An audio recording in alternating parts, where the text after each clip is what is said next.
conversation in your mind, or had it? Obviously, you guys know that I love. When the idea of a podcast came up, I did not want to do it. The three of them were like, yeah, let's do a podcast. And I was like, hell no, I do not want to do this. I was terrified. I was afraid of being exposed to the general public because people can be mean. I was afraid of being judged.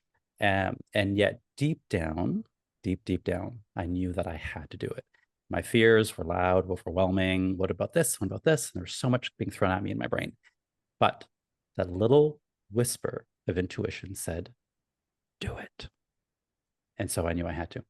Now, personally speaking, I'm sharing this story with you because this podcast journey mirrors my journey with being gay and coming out.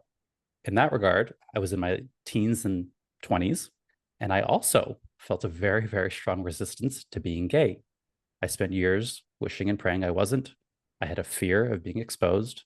I had a very strong desire to want to stay hidden, and I was afraid, very similarly, of what others would say and what they would think. And yet, just as with the podcast, I had this deep inner knowing that it had to be done. And again, the growth mirrors that of the podcast. Now I sit here, 20 years, I guess, after coming out, and I see being gay as a blessing, and I would not change it for anything. And if God gave me a choice in my sexuality, and I assure you, she did not, I would choose it all over again.